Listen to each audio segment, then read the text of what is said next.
Welcome to the museum. My name is Genevieve Caruthers, and I will be your tour guide to the cattle exhibits.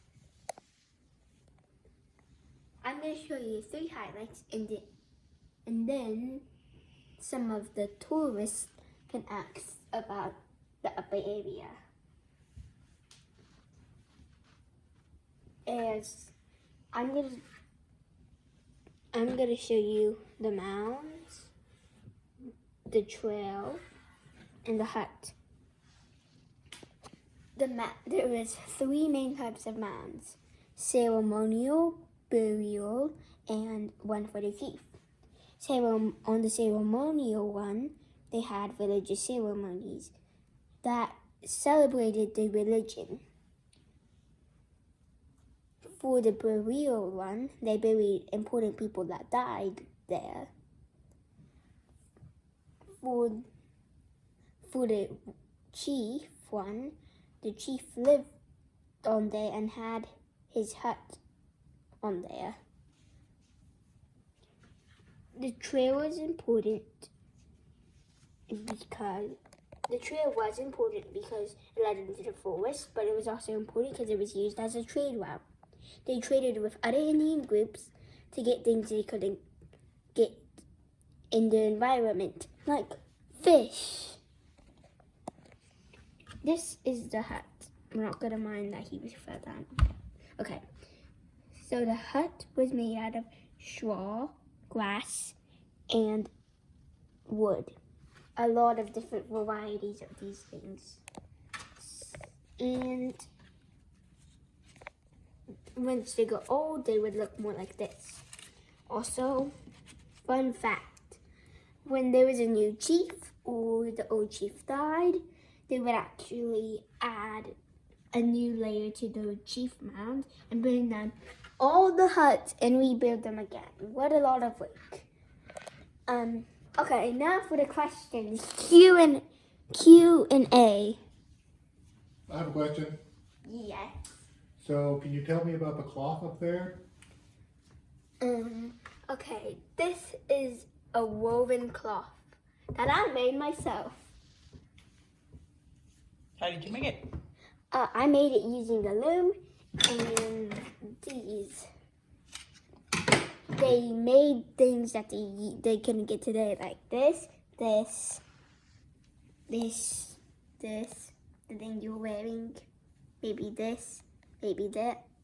A lot of other stuff, like cloths, blankets, and actually sometimes baskets.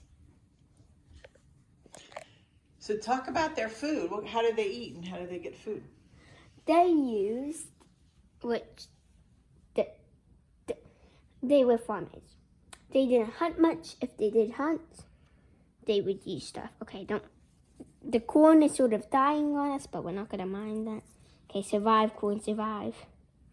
Okay, so this is the corn. It doesn't look like corn at all. It just looks like a big plant. It's sort of failing us right now because it's not standing up straight, but hopefully it will survive and we have some corn.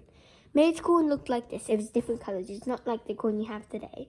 The corn we have today is yellow and it's delicious.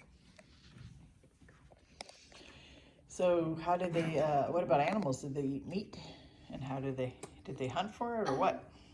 Yeah, if they did hunt, I'm just going to use this as a pointer, but they have different arrowhead points. The scallon point, the Toya point, and the Caterpillar point.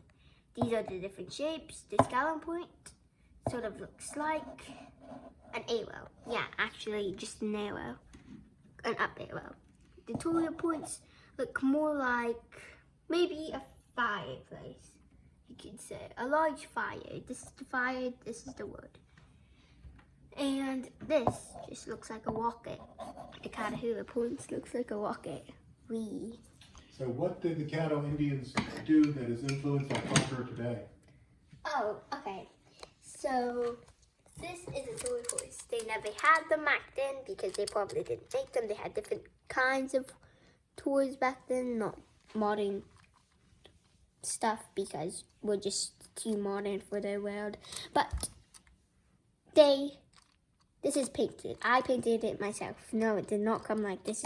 it was just a regular paint horse, but the thing is, they painted on real horses.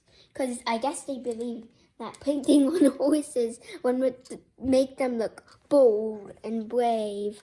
So they used strong colors like blue, red, yellows, greens, black.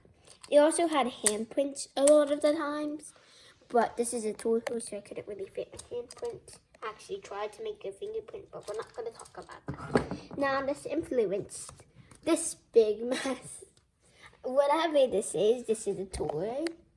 And it has a lot of bright colors. The only thing that can do is a 360 head turn. Real horse couldn't do that. Because they would Let me see those. It's got marks too, though, right? Yeah. Cutie marks, what they call them. For those kids who like My Little Pony. So why did you want to do the Caddo Indians? Have you ever seen those mounds? This is where I got my stuff. They didn't have the hut.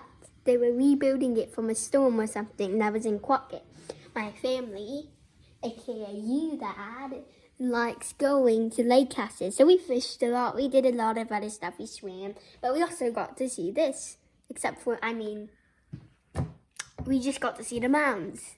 And we weren't supposed to touch them, but breaking news, he did. Didn't you? You touched it with your hand. Maybe. But if you would want to go see it, that would be an awesome opportunity. And they probably might have rebuilt the whole thing by now.